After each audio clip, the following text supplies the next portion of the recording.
Te rogamos, Señor, que bendigas el estudio de tu palabra, que nos des entendimiento, que seas tú quien nos hable, que te manifiestes a través de ella, Señor, que nos traiga corrección, sanidad, esperanza, luz, entendimiento, Padre, y que nos permita, Señor, por tu Espíritu, poder obedecerla y de esa manera agradarte a ti, honrarte y, Señor, también poder regocijarnos en el gozo que te trae a ti nuestra obediencia, Señor. Padre, te damos gracias por estar con nosotros. En nombre de Cristo Jesús. Amén. Se pueden sentar. Seguimos estudiando la carta de Pablo a los romanos. Bueno, la carta de Pablo a los romanos, la epístola de Pablo a los romanos, es una carta escrita a la iglesia que estaba en Roma, y no era una sola iglesia, eran varias iglesias, porque eran congregaciones que se reunían en hogares, se reunían en las casas, solo que habían líderes espirituales, varones, ancianos, que eran los que estaban responsabilizados. Habían varias congregaciones, y entonces Pablo le escribe esta carta a los santos, a los creyentes que están en Roma. Pablo escribe esta carta, lo hemos dicho y lo volvemos a repetir, desde Corinto. O sea, tenemos que estaba Jerusalén, está Israel. Vamos a hacer un mapa virtual acá un poco con mis manos, dibujarlo. Tenemos acá Israel, tenemos acá Siria, tenemos acá Líbano, y luego acá está el mar Mediterráneo, y en esta área está lo que es ahora Turquía. Aquí habían varias provincias, incluyendo la provincia de Asia. Aquí está el mar Mediterráneo, y luego de la provincia de Asia o Turquía está el mar Egeo, y luego acá está lo que era la provincia de Macedonia, y luego Grecia, y acá está Acaya, la zona de Acaya. Entonces Pablo estaba acá en la zona de Acaya, en la zona de Corinto, y iba a regresar a Jerusalén en su tercer viaje misionero. Para terminar, estando en Corinto, él había recibido la ayuda económica de las iglesias de Macedonia y de Acaya para ayudar a los santos que estaban en Jerusalén. Entonces Pablo estaba por embarcarse, aunque no se iba a embarcar directamente porque querían matarlo. Entonces se iba a ir por tierra hasta Filipo, en la área de Macedonia, y desde ahí iba a tomar barco para llegar hasta Jerusalén. Ese era el plan de Dios, el plan de Pablo, buscando la voluntad del Señor, llevar esa ofrenda. Entonces lo que tenía pensado Pablo era hacer otro viaje hasta España, que estaba mucho más al occidente, y saliendo hacia España iba a pasar por Roma, que estaba todavía más al oriente, al occidente de Macedonia y de Acaya, y entre España y Israel. Ese era el plan, visitar a Roma cuando pasara en camino hacia España, pasaría por Roma y ministrarles a ellos. El plan de Pablo era impartirles un don espiritual a fin de que fueran confirmados en la fe. Cuando dice darles un don espiritual, está queriendo decir que los dones que Dios le ha dado a Pablo, usarlos para edificar a la iglesia que está en Roma. Y Pablo también dice que estaba ansioso de anunciar el evangelio también a vosotros que estáis en Roma. La palabra evangelio quiere decir buenas noticias. Las buenas noticias de salvación, pero no pueden haber buenas noticias si no sabemos primero las malas noticias, ¿verdad? Que es la ira de Dios y la condenación por el pecado del hombre. Entonces Pablo obviamente iba a ir a Roma, donde están los creyentes. Estos creyentes ya conocían el evangelio y habían recibido al Señor. Entonces, ¿qué va a hacer Pablo al anunciarles el evangelio a los que ya son creyentes? Si el evangelio, hay una diferencia entre el evangelio y la enseñanza de la palabra de Dios. El evangelio es parte de la palabra de Dios, pero es la doctrina de salvación a través de la fe en Cristo Jesús. Y la enseñanza es todo el consejo de la Escritura, todo el consejo de la palabra de Dios. Pero Pablo, cuando está diciendo quiero anunciar el evangelio también a vosotros que estáis en Roma, obviamente que incluiría algunas otras personas no creyentes que vendrían al Señor a través del ministerio y del don de evangelismo que tenía Pablo, pero también reafirmarlos en la doctrina de la gracia y en la doctrina de la fe, salvación por fe y no por obras, y todas las implicaciones que tiene el evangelio de Jesucristo. En el versículo 16 y 17, que fue donde terminamos el domingo antepasado, Pablo dice: no me avergüenzo del evangelio, porque es el poder de Dios para salvación de todo el que cree. Es poderoso, es el poder de Dios, para salvación de todo aquel que cree, del judío primeramente y luego del griego.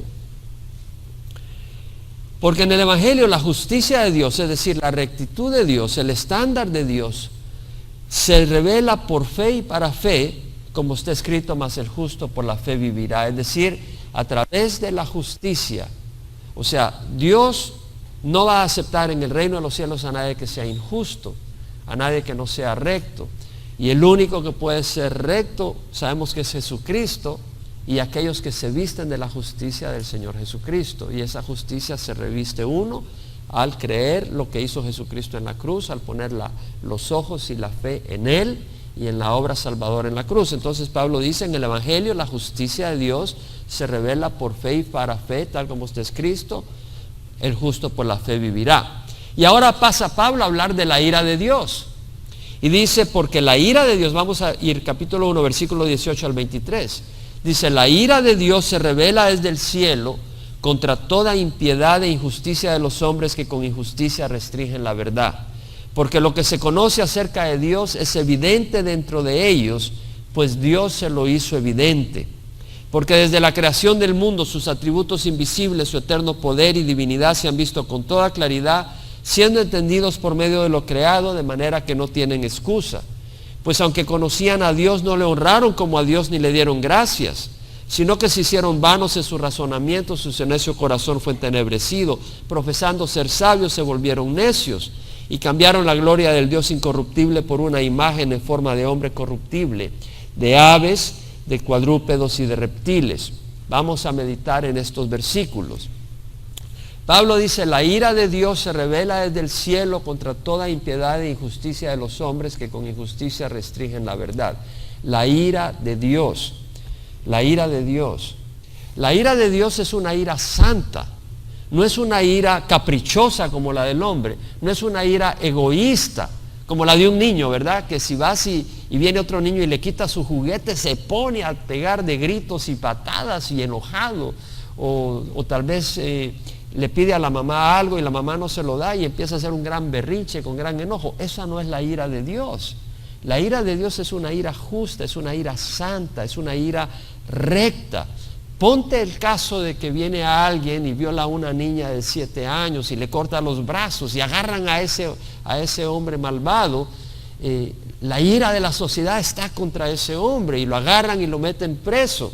Y si a los 2 años lo quieren soltar, no güey, José, no quiere soltarlo porque la ira todavía está contra ese hombre por toda esa maldad. Y nosotros tenemos que entender que Dios es santo. Dios es santo y nosotros no podemos entender la santidad de Dios hasta que vengamos a la santidad de Dios. Es como decir al ciego que nunca ha visto luz, ¿sabes lo que es la luz? No tiene idea. Pero si vienen y lo operan y le sanan y ve la luz, dice, wow, no sabía, no tenía ni la mínima idea. Y nosotros no tenemos concepto de nuestro pecado hasta que venimos a la presencia de Dios. Eso es tan importante. Yo recuerdo cuando recibí a Jesucristo. Sí, yo había ido a la iglesia tradicional toda mi vida y me había confesado y a veces me sentía culpable, le pedía perdón a Dios, pero cuando recibí a Jesucristo tuve un entendimiento tan claro de lo pecador que era y de que lo indigno que era y un agradecimiento tan grande a Dios por su salvación. Entonces tenemos que venir a la luz y si no venimos a la luz no podemos entender la justicia de Dios, la santidad de Dios y aún así poco a poco el Señor nos va revelando su santidad. Entonces la ira de Dios es una indignación contra la maldad que existe en el hombre, una agitación, una emoción violenta de enojo, es un sentir emocional intenso, de rechazo, de desaprobación, debido a su santidad y su rectitud ante la injusticia y la conducta podrida que tenemos los hombres. Digo tenemos porque todos tenemos una naturaleza pecadora. Cuando nosotros venimos y gritamos injustamente a uno de nuestros hijos y le clavamos en el corazón sus sentimientos, despierta la ira de Dios. O sea, la injusticia esa despierta la ira de Dios si no estamos cubiertos por la sangre de Jesús. ¿Sí me explico? Es decir, tenemos que entender de que y luego dice, la ira de Dios se revela desde el cielo contra toda impiedad e injusticia de los hombres. Se revela, no dice se reveló. No dice nomás se revelará, dice se revela en sentido presente. Se manifiesta, la palabra es apocalipso, o sea, una revelación cuando quitas el velo de manera que se pueda ver. Esa ira se revela desde el cielo. ¿Qué quiere decir eso? Bueno, sabemos que Dios se manifiesta a los ángeles en el cielo. de forma visible. Los ángeles vienen a la presencia del Señor, etc. Y son los ángeles que pueden ver esa manifestación de la ira del Señor, y de hecho son instrumentos de su ira. Podemos ver en varios pasajes cómo el Señor usa a los ángeles para usarlos como instrumentos que traigan a cabo su ira contra la maldad. Hay una mala concepción muchas veces, pensando la gente, bueno, en el Antiguo Testamento Dios era un Dios de ira, trajo destrucción, si hacías algo malo te mataban sin ninguna misericordia. Y en el Nuevo Testamento vemos a un Dios compasivo, Jesús perdonando a la pecadora, y dice, bueno, son dos dioses distintos. No, el Dios del Antiguo Testamento es el mismo Dios del Nuevo Testamento. Dios no murió en el Antiguo Testamento, es el mismo Dios. En Malaquías 3:6 dice la palabra, yo Jehová no cambio. En Hebreos 13:8 dice la Biblia, Jesucristo es el mismo ayer, hoy y por los siglos. Dios no acepta al pecador porque no le importa la injusticia que hay en nosotros. No, Dios acepta al pecador no porque, es decir, cuando Dios acepta a un pecador, no lo hace porque simplemente está diciendo, ¿qué importa? Vamos a perdonar su maldad. No, lo está aceptando a través de la sangre de Cristo Jesús, y ese pecador se abriga a la sangre de Cristo Jesús. Pero si no, va a recibir la ira de Dios. Jesús recibió la ira de Dios que merecían nuestros pecados. Jesús fue tratado con una venganza, con una crueldad que era apropiada de un asesino malvado. Era el castigo que merecía un asesino malvado. Piense en el hombre que violó niñas y destruyó vidas, merece todo ese castigo. Ese es el castigo que recibió Jesucristo por amor a nosotros. Él no lo merecía, y si nosotros venimos y nos abrigamos a Él, la justicia de Dios nos cubre si venimos arrepentidos. Pero si no, la ira de Dios nos va a cubrir. Es una parte real de la justicia de Dios. En 2 Corintios 5, 19 al 21, lo hemos leído varias veces, la Biblia dice que Dios estaba en Cristo reconciliando al hombre consigo mismo, no tomando en cuenta a los hombres sus transgresiones. Por lo tanto, somos embajadores de Cristo, y como si Dios rogara por medio de nosotros, os rogamos, reconciliaos con Dios. Aquel que no conoció pecado le hizo pecado para que nosotros fuéramos hechos justicia de Dios. Dios tomó el pecado de la humanidad y lo descargó en Jesucristo. En un momento determinado, Jesús representó a toda la humanidad pecadora. Dios le hizo pecado. ¿Para qué? Para que nosotros recibamos la justicia del Señor. Si nosotros despreciamos la justicia del Señor, vamos a recibir la ira de Dios. No lo digo yo, lo dice la palabra del Señor. Dios es un Dios justo. Que Dios ha manifestado su ira, lo vemos. En Génesis 6, váyase al capítulo 6 de Génesis. Génesis capítulo 6. Versículo 5 dice que Jehová vio que era mucha la maldad de los hombres en la tierra, y que toda intención de los pensamientos de su corazón eran solo hacer siempre el mal. Y le pesó a Jehová haber hecho al hombre en la tierra, y sintió tristeza en su corazón. Y el Señor dijo, borraré de la faz de la tierra al hombre que he creado, desde el hombre hasta el ganado, los reptiles y las aves del cielo, porque me pesa haberlos hecho. Mas Noé halló gracia ante los ojos del Señor. O sea que vemos de que Dios decide destruir toda la tierra por la maldad que hay en el corazón del hombre. Más adelante, en Génesis 19, vemos que Dios envía a un par de ángeles para destruir Sodoma y Gomorra. Leemos en el versículo 13 que dice, los dos ángeles que Dios envía a Sodoma a sacar a Lot, les dice, vamos a destruir este lugar, pues su clamor ha llegado a ser tan grande delante del Señor, que el Señor nos ha enviado a destruirlo. Yo estoy seguro que no era la gente de Sodoma que decía, Señor, destrúyenos. Ese clamor no era de la gente de Sodoma. Pienso que los ángeles venían agobiados a la presencia del Señor. Le decía, mira la maldad que está haciendo esta gente, Señor. Y el mismo Señor mismo lo veía, Y el mismo Señor dentro de sí mismo sentía ese clamor por justicia contra la maldad que se estaba llevando a cabo en Sodoma y en Gomorra. Estoy seguro que había perversión sexual contra niños, había distorsión, había toda esa maldad que ahora se practica en Estados Unidos. El Valle del San Fernando es el lugar más de mayor producción de pornografía en el mundo, tengo entendido.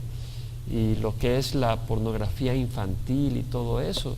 ¿Usted cree que eso no es un clamor en el corazón de Dios por traer el juicio divino contra todo eso? A las jovencitas de 13, 14 años que se les lleva a la prostitución. Todo eso, o al homosexualismo, eso, y clama al Señor. Y vemos acá que dice que salió Lot y habló a sus yernos que iban a casarse con sus hijas y dijo: levantaos, salid de este lugar porque Jehová destruirá la ciudad.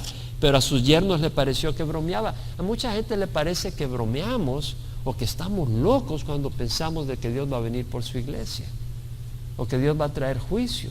Piensan que estamos bromeando por creer en esas cosas. Pero vamos a leer un poco más lo que dice el Señor sobre estas cosas. El Señor trajo ira contra Sodoma y Gomorra y lo destruyó. En el capítulo 19 podemos ver en el versículo 24 que Jehová hizo llover sobre Sodoma y Gomorra azufre y fuego de parte de Jehová desde los cielos, y destruyó aquellas ciudades y todo el valle y todos los habitantes de las ciudades y todo lo que crecía en la tierra. Ni los perritos ni los gatos se salvaron, ni los pájaros. Usted puede ir a esa zona del Mar Muerto, a la parte sureste del Mar Muerto, y hay azufre. Ahí están todos los indicios de que esa área fue destruida hace algún tiempo por azufre. Toda una civilización que estaba ahí, toda una ciudad, Sodoma y Gomorra, fueron destruidos. Dice el versículo 25: destruyó aquellas ciudades y todo el valle y todos los habitantes de las ciudades y todo lo que crecía en la tierra. Cuando el pueblo de Israel iba entrando a la tierra prometida y estaba en el área de Moab, yo les invito a que tengan un mapa de la Biblia. Generalmente las Biblias tienen al final unos mapas, o si no, comprarse algunos mapitas. Es tan importante y de tanta ayuda. En todo caso, cuando el pueblo de Israel venía de Egipto y estaba por entrar a la tierra prometida y estaba al oriente del Mar Muerto, en la zona de Moab, antes de entrar a la tierra prometida, cuando estaban en esa área, en las llanuras de Moab, el rey de Moab, Balac, se sintió afligido y dijo: quiero destruir a esta gente, porque si no nos van a lamer como el buey lame, nos van a destruir como el buey lame la hierba del campo. Y mandaron a traer Balac, que era el rey, mandó a traer a Balaam, que era profeta de Dios, para que los maldijera. Pero Balaam no pudo maldecirlos. Cada vez que los quería maldecir, los terminaba bendiciendo, porque Dios le dijo: no puedes maldecir al que yo estoy bendiciendo. Sin embargo, Balaam, como le ofrecía dinero Balac, terminó diciendo: ¿sabes qué puedes hacer? No los puedes destruir por afuera, pero puedes hacerlos pecar, y si los haces pecar, Dios mismo los va a destruir. Entonces los madianitas, las mujeres jóvenes, vinieron y empezaron a traer a los hebreos, a los israelitas, a tener sexo con ellas y a adorar a sus dioses. Entonces, cuando hicieron eso, la ira de Dios cayó sobre el pueblo de Israel y murieron 24,000 israelitas. Ahí vemos la ira de Dios contra su propio pueblo. En Números, váyase al libro de Números: Génesis, Éxodo, Levítico, Números. Ese es en el orden que van los libros del Antiguo Testamento. Números capítulo 25, versículo 1 al 3 dice: mientras Israel habitaba en Sittim, el pueblo comenzó a prostituirse con las hijas de Moab, y éstas invitaron al pueblo a los sacrificios que hacían a sus dioses, y el pueblo comió y se postró ante sus dioses. Así Israel se unió a Baal de Peor, que era el dios de ellos, y se encendió la ira de Jehová contra Israel. Vemos, la ira de Dios se encendió contra el pueblo de Israel. La ira de Dios es real. Posteriormente el Señor manda al pueblo de Israel a destruir a los madianitas. ¿Y eso por qué? Porque habían sido trampa. El Señor mandó a los líderes del pueblo de Israel de matar a todos los que se habían prostituido con los madianitas. Y luego usa al pueblo de Israel para vengarse contra los madianitas. En el capítulo 31 de Números dice que entonces habló Jehová a Moisés diciendo: toma venganza completa sobre los madianitas por los hijos de Israel, después serás reunido a tu pueblo. O sea, el Señor le dice a Moisés: te voy a traer ya a casa, pero antes quiero que hagan venganza contra los madianitas. Y en el capítulo 31, versículos 17 y 18, aquí está el castigo. Les dice: matad a todo varón entre los niños y matad a toda mujer que haya conocido varón acostándose con él. Pero a todas las jóvenes que no haya conocido varón acostándose con él, las dejaréis con vida para vosotros. En otras palabras, toda mujer que haya conocido varón, y aún a los niños, mátalos, dice. Wow, eso me parece injusto, me parece duro. El Dios del universo es justo y es recto. Pero Él está demostrando, es como le hemos dicho: si tú vas en tu carro y te emborrachas, si tu hijo va en tu carro y tú te matas y dejas a tu hijo cuadrapléjico, no es culpa de tu hijo, es tu culpa. Y nosotros traemos destrucción sobre nuestras familias cuando rechazamos al Señor y actuamos en contra del Señor. Dios quiere limpiar el cáncer. Como cuando tienes un cáncer, vas y te lo cortan, y eso es lo que el Señor quiere hacer. Y ha mostrado su ira en ocasiones para dejar claro que Él es un Dios santo, y para que ese cáncer, esa maldad en la humanidad no prospere más rápidamente de lo que ya está prosperando.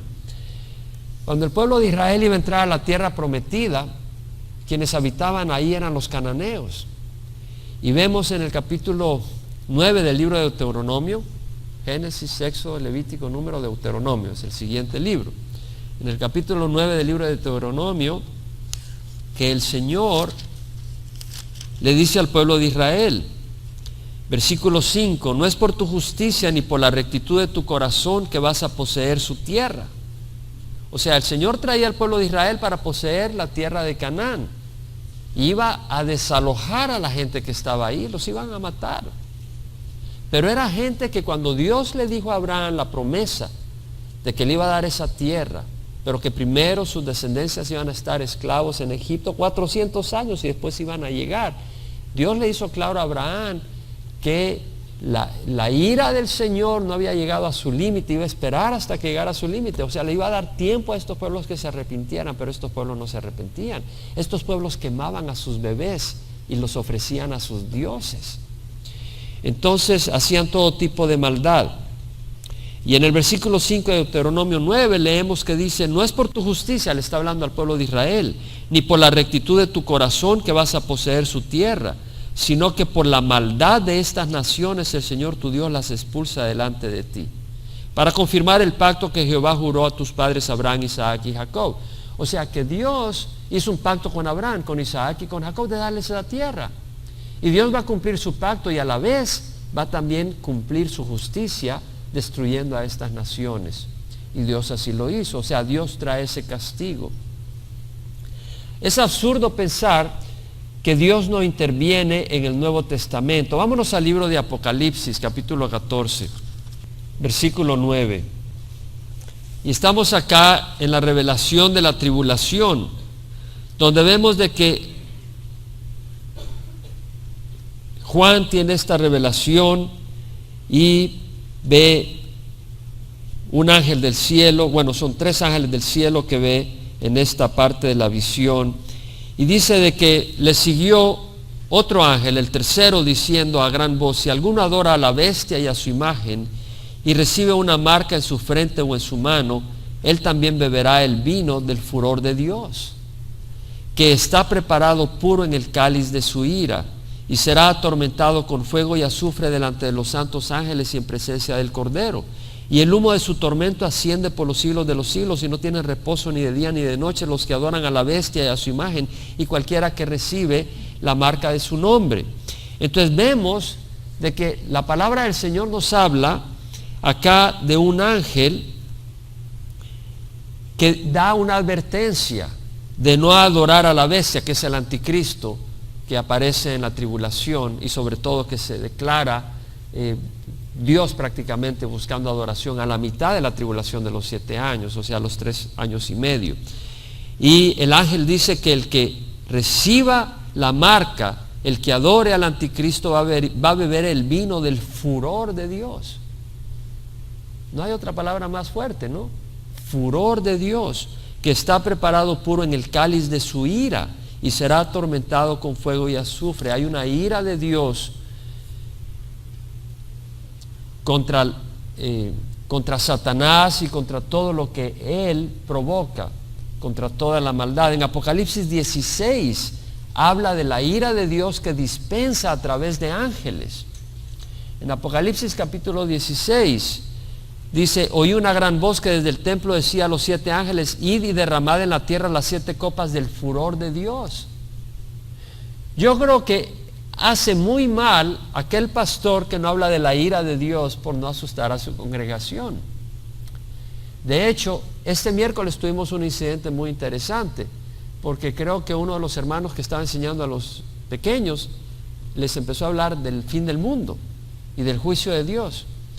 Y una de las familias tenía a su pequeño en esa clase y salió llorando descontrolado, salió afligidísimo.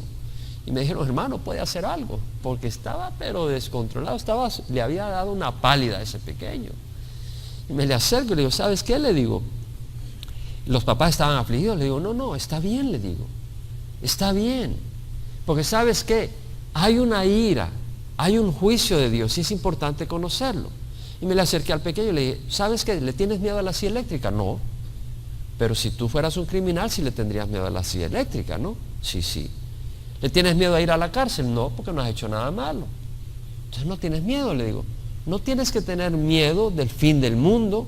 No tienes que tener, y eso sí, te digo que el fin del mundo no es nada comparado con el infierno. Porque el fin del mundo se acaba y punto. Pero de ahí la gente va a estar en el lago de fuego y azufre para toda la eternidad, les digo. Pero no tienes que tener miedo si tú recibes a Jesucristo. Y recibió a Jesucristo. Y me estaban compartiendo sus padres de que todas las semanas se levanta en la mañana a leer bien feliz la Biblia.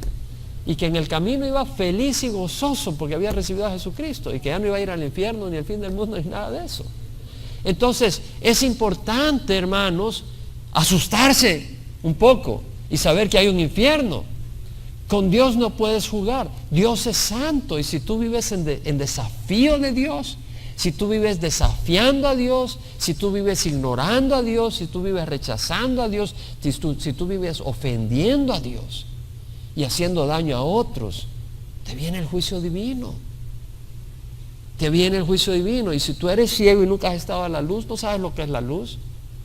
Y de la misma manera, cuando veas a Dios, vas a ver tu pecaminosidad. Y al ver tu pecaminosidad vas a decir: eres justo, Dios, eres justo. Vemos entonces la ira de Dios. El versículo 2 dice: el primer ángel fue y derramó su copa en la tierra y se produjo una llaga repugnante y maligna en los hombres. Vemos la ira de Dios. El versículo 3: el segundo ángel derramó su copa en el mar y se convirtió en sangre.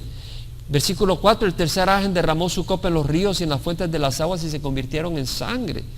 Versículo 8: el cuarto ángel derramó su copa sobre el sol y al sol se fue dado quemar a los hombres con fuego.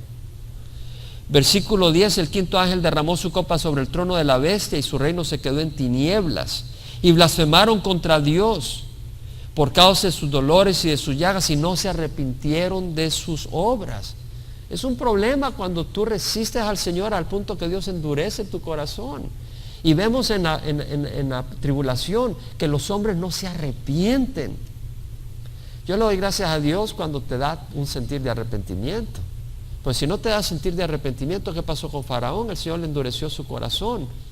Simplemente fue un instrumento de la destrucción de Dios. En el versículo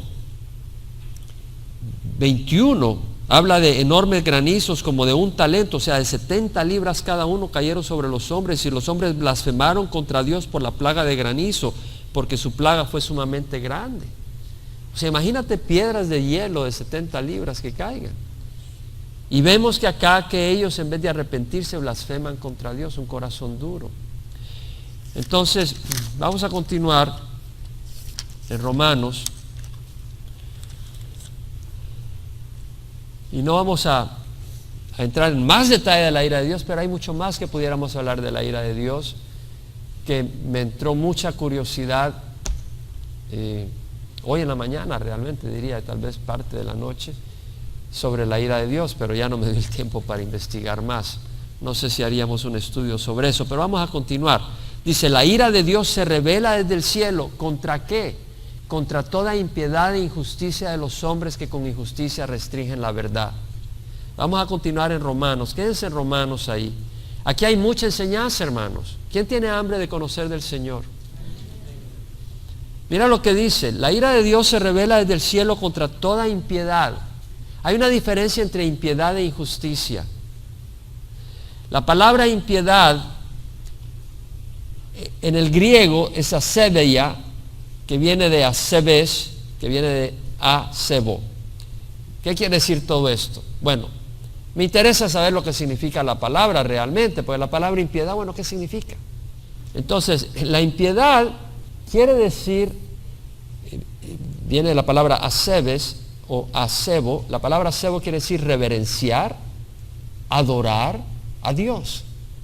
Entonces, el asebo o el asebes quiere decir falto de reverencia, falto de honor a Dios. Entonces la palabra impiedad realmente lo que quiere decir es no tener una reverencia, un honor, un respeto, un aprecio que Dios merece, pero ignorarlo, despreciarlo, irrespetarlo, ofenderlo. Y tenemos los 10 mandamientos en el Antiguo Testamento, y los primeros 4 mandamientos hablan de nuestras obligaciones ante Dios. No tener otro Dios aparte de mí. No te harás ídolo ni semejanza alguna a lo que está arriba en el cielo, ni abajo en la tierra, etcétera, etcétera, etcétera. Es decir, no hacer imágenes de Dios, porque esos ofenden a Dios, limitan a Dios, son una descripción muy pésima de Dios y ofenden a Dios porque lo mal representan. No tomar el nombre de Dios en vano. Reconocer el día de reposo y dedicárselo al Señor. Todos esos mandamientos son dedicados a honrar a Dios. Entonces la persona impía es la persona que no tiene ningún respeto para Dios, no tiene ninguna consideración hacia Dios. Y la persona injusta es la que viola los otros 6 mandamientos, es decir, aquellos que no cumplen las leyes de Dios en su comportamiento con los demás. No es recto, no es justo hacia los demás. Honra a tu padre y a tu madre, no cometer adulterio, no cometer asesinato, no hurtar, no dar falso testimonio, no codiciar. Todos esos mandamientos tienen que ver en tu relación con los demás. Ahora, si tú no honras a Dios, ¿cómo vas a tratar bien al prójimo que ha sido creado a la imagen de Dios? ¿Sí me explico? Entonces vemos acá que Pablo está diciendo que la ira de Dios se revela del cielo contra toda impiedad e injusticia de los hombres que con injusticia restringen la verdad. Acá es algo muy importante. Cuando dice que con injusticia restringen la verdad, es decir, es injusto restringir la verdad. Si tú estás en un laberinto y hay un camino por salir, pero tú no le permites a alguien saber ese camino, tú estás restringiendo la verdad para esa persona, es algo injusto.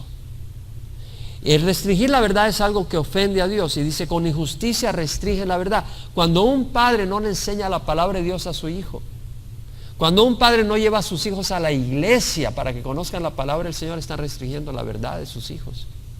Y la ira de Dios está contra ellos. No es cuestión de 2 más 2 son 4, es más exacto que eso. Si tú estás restringiendo la verdad a tus hijos para que ellos no te juzguen, para que ellos no te critiquen, para que te puedas echar 10 cervezas y no te digan nada, para que puedas... ¿Por qué? Si tú vienes a la congregación y conoces la palabra del Señor, no vas a llegar a tu casa y vas a tener la Playboy Magazine ahí, varón, porque tu hijo mismo te va a decir ¿qué estás haciendo, papá? Estás viviendo una hipocresía. Entonces algunos padres mejor no van a la iglesia para que sus hijos no sepan nada, ni ellos, pero la ira de Dios viene contra ellos. Es una maldad. Entonces vemos acá que con injusticia restringen la verdad, la esconden, la detienen, la encubren. Ahora da la razón acá Pablo. La ira de Dios se revela desde el cielo contra toda impiedad e injusticia de los hombres que con injusticia restringen la verdad. Porque lo que se conoce acerca de Dios es evidente dentro de ellos, pues Dios se lo hizo evidente. Porque desde la creación del mundo sus atributos invisibles, su eterno poder, su divinidad, se han visto con toda claridad siendo entendidos por medio de lo creado, de manera que no tienen excusa. Aquí está hablando el Señor, a través de Pablo, que la ira de Dios se revela contra el mundo. ¿Por qué? Porque están ignorando su existencia, que se revela claramente a través de su creación. Aquí dice, porque lo que se conoce acerca de Dios es evidente dentro de ellos, porque Dios se lo hizo evidente. Dios le hizo evidente a la humanidad su existencia. Dice, porque desde la creación del mundo, habla de una creación, no de una evolución. Desde la creación del mundo, sus atributos invisibles, su eterno poder, su divinidad se han visto con toda claridad, siendo entendido por medio de lo creado, de manera que no tienen excusa. Lo que está diciendo acá es que ha habido una creación, no una evolución. Y es claro, cuando leemos el libro de Génesis, dice, en el principio creó Dios los cielos y la tierra, y la palabra es bara, que es crear de la nada. En el principio creó Dios los cielos y la tierra estaba sin orden y vacía, y las tinieblas cubrían la superficie del abismo. Y el Espíritu de Dios se movía sobre la superficie de las aguas, y dijo Dios, sea la luz. Y fue la luz. Y vio Dios que la luz era buena, y separó Dios la luz de las tinieblas, y llamó a la luz día, y a las tinieblas noche. Y fue la tarde y fue la mañana un día. Vemos que Dios creó y nos dice cómo. Nos dice en qué condición. ¿Por qué nos va a decir Dios todos esos detalles si es mentira? Y luego dice que dijo Dios, haya una expansión en medio de las aguas, y separe las aguas de las aguas. Y hizo Dios la expansión, y separó las aguas que estaban debajo de la expansión de las aguas que estaban arriba de la expansión, y llamó a la expansión cielos. Y fue la tarde y fue la mañana, el segundo día. El segundo día hizo el espacio, la atmósfera. Y dijo Dios, reúnanse todas las aguas debajo de los cielos en un solo lugar, y aparezca lo seco. Y llamó Dios a lo seco tierra, y a las aguas mares. Y luego Dios crea las plantas y las hierbas el tercer día. Y hasta el cuarto día crea el sol, la luna y las estrellas. Y algunos incrédulos dicen, ay, ¿cómo va a haber sol? ¿Cómo va a haber luz el primer día y el sol hasta el cuarto día? Nosotros tenemos luz en este cuarto, ¿no? Sin que haya sol aquí adentro. Dios tiene el poder para hacer incidir luz sobre la tierra cuando está creando la tierra. Para Dios no es imposible. Y dice la palabra del Señor que Él creó el sol, la estrella, la luna, los planetas el cuarto día. Las plantas fue en tercer día. Si fueran millones de años, imagínate esas plantitas esperando millones de años para que salga el sol. No es lógico. Dios nos da un orden específico. Y el quinto día Dios creó las aves y creó los animales marinos y las ballenas. Y hasta el sexto día creó a los reptiles y a los ganados y a las bestias. Entonces vemos de que de acuerdo a evolución las aves vienen de los reptiles, pero de acuerdo a la Biblia Dios creó el quinto día las aves y hasta el sexto día los reptiles. Vemos un orden distinto, y en cada caso Dios dice que era bueno. Vio Dios lo que hizo y era bueno. Y en el sexto día, cuando creó al hombre, dijo que era bueno todo en gran manera. Eso no da lugar a enfermedades, eso no da lugar a muertes. La paga del pecado es muerte, no era algo que estaba en el proceso natural del hombre. Y si Dios necesitó millones de años, si tenemos todo un estudio sobre creación y evolución, pero hay mucha evidencia. De todas maneras, si se necesitaron millones de años para que el hombre fuera a evolucionar, ¿qué va a pasar cuando venga el Señor por nosotros y nos resucite? En un abrir y cerrar de ojos, dice la Biblia, del polvo de la tierra. Dios no necesita millones de años, su palabra es clara. Dice el Salmos 34, 6, 9, por la palabra de Jehová fueron hechos los cielos, y todo su ejército por el aliento de su boca, porque Él habló y fue hecho, Él mandó y todo se confirmó. Dios creó. Y en Juan 5, 46, 47 dice que si creyeras a Moisés, me creerías a mí, porque a mí escribió él, pero si no crees sus escritos, ¿cómo creerás mis palabras? El mismo Señor Jesús dice, si no crees lo que escribió Moisés, ¿cómo vas a creer a mí? Porque Moisés escribió inspirado por el Espíritu Santo. Y Jesucristo habló inspirado por el Espíritu Santo. Es el mismo Espíritu. Si no le crees a Moisés, no le vas a creer a Jesús. Eso es lo que está diciendo.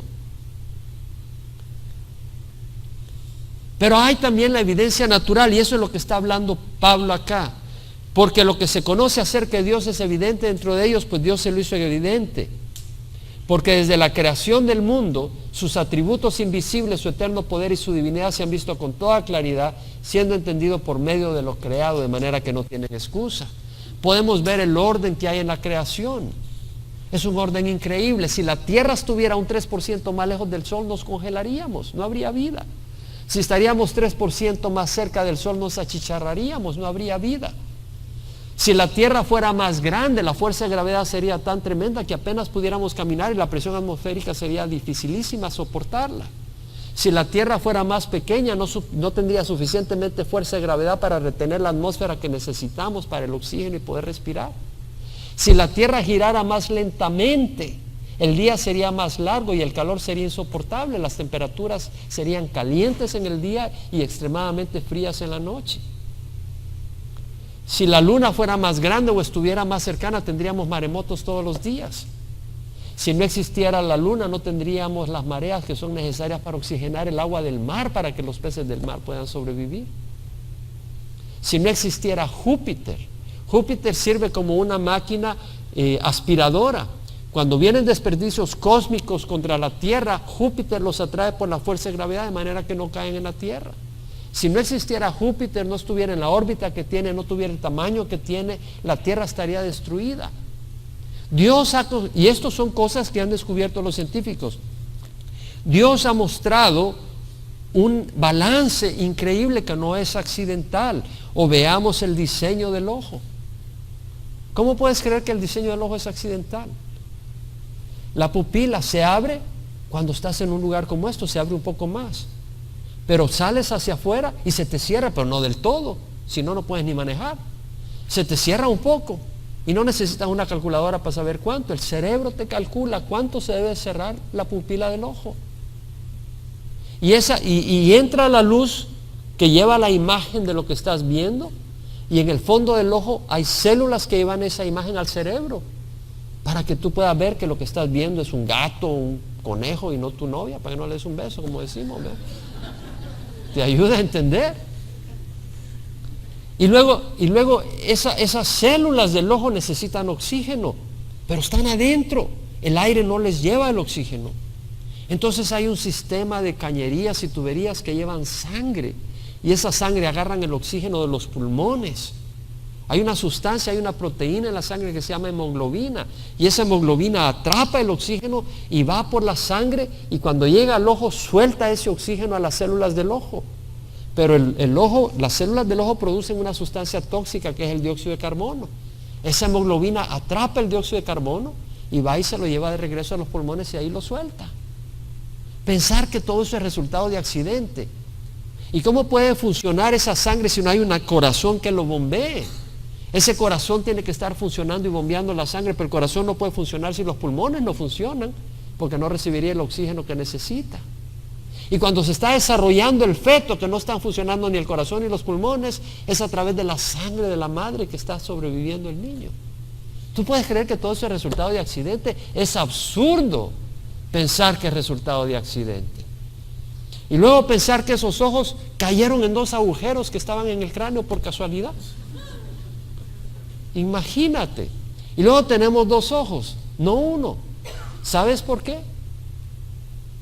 ¿Sabes por qué tenemos 2 ojos? Hay una razón muy clara. Si tú tienes 2 ojos, mirarías 2 imágenes.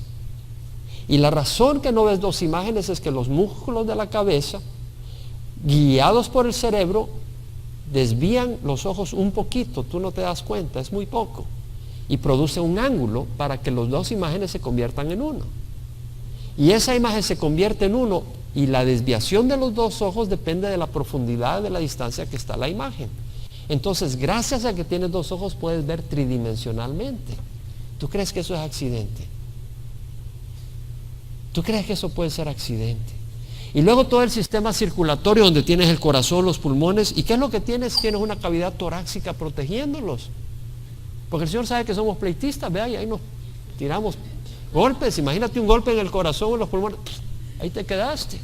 Y el Señor, ¿qué? Te pone una caja torácica. Pero si nosotros la hubiéramos diseñado, nos asfixiamos. ¿Cómo respiramos con una caja rígida?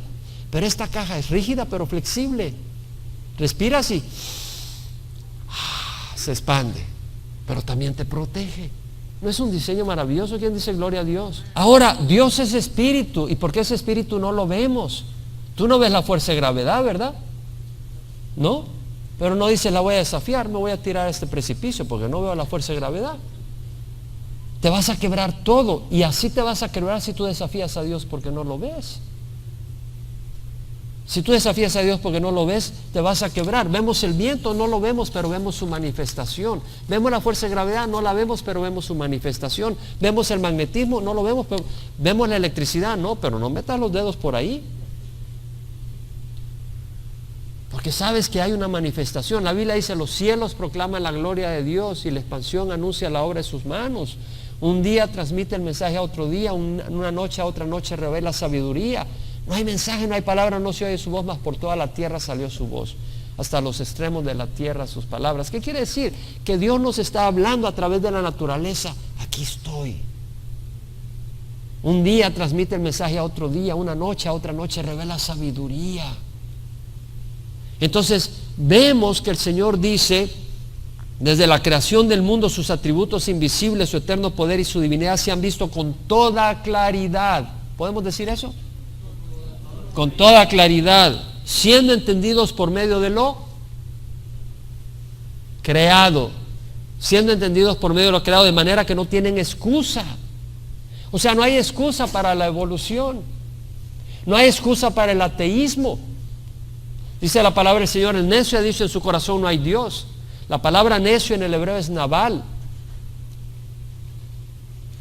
y quiere decir el que obra sin entendimiento, tontamente, sin inteligencia, el que obra sin considerar, pero también el que obra impíamente, malvadamente. ¿Por qué? Porque el impío es un necio. El que actúa desafiando a Dios es un necio. El que actúa violando la ley de Dios es un necio, porque no se está dando cuenta que hay consecuencias en este mundo y en el mundo que viene. Entonces la palabra del Señor dice, el temor a Jehová es el principio de la sabiduría. Los necios desprecian la sabiduría y la instrucción. ¿Podemos decir eso? Los necios desprecian la sabiduría y la instrucción.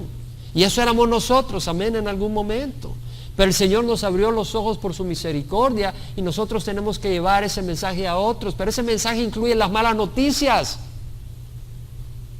Muchas veces personas me han acusado, personas sobre todo cercanas, de que yo los estoy juzgando. Le digo, no los estoy juzgando. Yo estaba siendo juzgado, yo iba al infierno. Hay que arrepentirse. Me estás juzgando, me dice. No, la palabra te está juzgando, que todos somos impíos, tus obras no te salvan. Tenemos que venir arrepentidos al Señor y decir, Señor, perdónanos, cámbianos, transfórmanos. ¿Cuál es el fruto de tu vida? Si tú vives para ti, ese no es el fruto de Dios. Y tienes que hablar cuáles son las consecuencias de vivir egoístamente, rebelde ante la palabra de Dios. Dios nos ha dado su manifestación, su revelación en la naturaleza para que le busquemos. Y cuando nos damos cuenta y somos fieles y decimos existe un Dios y lo empezamos a buscar, lo vamos a buscar en la palabra, en la Biblia, y vamos a encontrar que ahí encontramos al Señor y hallamos salvación. Mira lo que dice el versículo 21, aunque conocían a Dios no le honraron como a Dios ni le dieron gracias, sino que se hicieron vanos en sus razonamientos y su necio corazón fue entenebrecido. Aunque conocían a Dios no le honraron como a Dios ni le dieron gracias, sino que se hicieron vanos en sus razonamientos y su necio corazón fue entenebrecido. No le honraron como a Dios. Evolución no honra a Dios. Tú vas a las escuelas y te dicen hace miles de millones de años ocurrió esto. En vez de decir, mira qué maravilla las aves del cielo, mira qué maravilla el pájaro carpintero, mira qué maravilla cómo Dios creó los árboles, mira qué maravilla cómo está formado el universo. Nada de eso. No le dan la gloria a Dios. El nombre de Dios no se menciona. Si tú te lo mencionas, dicen eres religioso. O sea, te están eliminando lo que es real. No honran, no mencionan a Dios ni en los programas de televisión. Entonces dice, la ira de Dios se revela desde el cielo contra toda injusticia y impiedad de los hombres que con injusticia restringen la verdad. No honraron a Dios como Dios, ni le dieron gracias. La ingratitud contra el Creador bueno y amoroso no es una buena actitud. ¿Te ha tocado, has experimentado personas que no han sido agradecidas hacia ti? ¿Puedes levantar la mano? ¿Te has experimentado situaciones donde hay personas que no han sido agradecidas hacia ti? ¿Verdad que molesta? La última vez que experimenté eso, el Señor me dijo, y tú cada vez que comes ni siquiera me das las gracias. Y es cierto, muchas veces tengo tanta hambre, hermano, que llego y le entro con todas las ganas. Y ya cuando estoy en media comida, gracias Señor, este taquito está muy sabroso, gracias Señor. Pero muchas veces ni lo hago, hermanos. Ni lo hago, muchas veces se me va la onda. Pero no soy lo agradecido que debo de ser. Y no lo digo para condenación, ¿sí me entiende? Pero lo digo, hey, debemos ser agradecidos con el Señor. Dad gracias al Señor porque Él es bueno, porque para siempre es su misericordia. El hecho que estemos acá escuchando la palabra de Dios. Dice la palabra que Él hace salir su sol sobre malos y buenos y llover sobre justos e injustos. El que ofrece sacrificio de acción de gracias me honra, dice el Señor. Hay que honrar al Señor, hay que darle gracias en tu hogar, démosle gracias al Señor. Dad gracias en todo, porque esa es la voluntad de Dios para vosotros en Cristo Jesús. Es importante este versículo. En todo, si estás pasando un momento difícil, gracias Señor porque has prometido estar conmigo. Si estás pasando por una situación que parece intolerable, gracias Señor porque tu gracia es suficiente. Si estás pasando por un reto, todo lo puedo en Cristo que fortalece. Gracias al Señor por Jesucristo. Dad gracias en todo, ¿verdad? Eso lo dice la palabra del Señor. Haced todas las cosas sin murmuraciones ni discusiones. Unos se quejan porque hoy había lluvia, ya no van a la iglesia. No, qué barbaridad, que estamos en julio, ¿cómo es posible que llueva? Murmurando. Y si salió el sol, porque salió el sol, está haciendo tanto calor. Y luego dice, se hicieron vanos en sus razonamientos y su necio corazón fue entenebrecido. Se hicieron vanos. Sí, hermanos, hace 13.600 millones de años, ¡pum! Y de ahí se formó el hombre. Es una necedad. Y su necio corazón fue entenebrecido. Corazón necio, que no considera las cosas. Fue entenebrecido, entró en oscuridad. Profesando ser sabios, se volvieron necios. Tengo doctorado en ciencias. Dicen, ¿verdad? ¿Y de dónde vienes? Vengo del mono. Dicen ellos. Y dicen de que venimos de un animal, se parece a una rata. Ya cuando doy los seminarios de creación y evolución, presento los encuentros que dicen. Y cada vez se desmienten. El viernes saqué otro artículo donde dicen que el Icteroctopus, esa ave de reptil que supuestamente era la transición entre el Archaeopteryx, así se llama, Archaeopteryx, nombre bien complejo ahí, que es supuestamente la transición entre el reptil y el ave. Ahora dicen que ya no es ave. Están confundidos. Profesando ser sabios se volvieron necios y cambiaron la gloria del Dios incorruptible por una imagen en forma de hombre corruptible, de aves, de cuadrúpedos y de reptiles. Cambiaron la gloria, es decir, Dios es incorruptible. A Dios no lo podemos meter en una imagen. Cuando lo hacemos, lo denigramos, lo insultamos, lo ofendemos, lo limitamos. Cambiaron la gloria del Dios incorruptible por la imagen de un hombre corruptible, de aves, de cuadrúpedos y de reptiles. Es decir, adoran dioses falsos, adoran imágenes, adoran ídolos. El Señor mismo lo dijo en Éxodo, ¿verdad? No tendrás otros dioses aparte de mí. No harás ídolo ni semejanza alguna de lo que está arriba en el cielo, ni abajo en la tierra, ni las aguas debajo de la tierra. No les adorarás ni les servirás, porque yo, Jehová, tu Dios, soy un Dios celoso que castigo la iniquidad de los padres sobre los hijos hasta la tercera y cuarta generación de los que me aborrecen. Y muestro misericordia a millares de los que me aman y guardan mis mandamientos. Entonces está diciendo, no te harás imágenes. Entonces venimos y en la tradición hacemos imágenes y decimos, no, si no las estamos adorando, solo las estamos venerando. O sea, no podemos adorar imágenes. Los dioses de la India, estaba viendo algunos de los dioses de la India, vi uno que tenía forma de mujer con varios brazos, pero me sorprendió, tenía la cara y la nariz de un elefante. Ese era Dios, me sorprendió tremendamente. Entonces vemos los dioses que el hombre llega en su necesidad de adorar. Los dioses de los griegos tenían forma humana.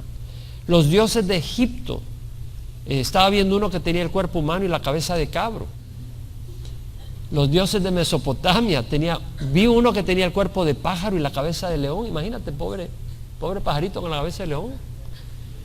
Y otros con cuerpo humano, alas y cabeza de ave. Los dioses de Babilonia, uno con la mitad inferior del cuerpo de un pez y el resto era humano.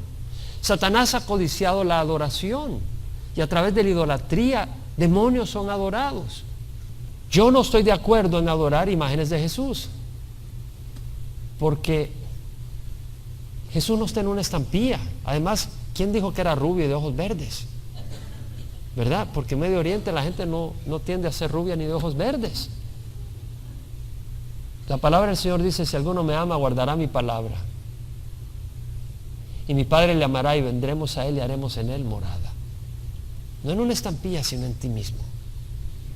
Y la Biblia dice, el testimonio es este, que Dios nos ha dado vida eterna, y esta vida está en su Hijo. El que tiene al Hijo tiene la vida, y el que no tiene al Hijo no tiene la vida.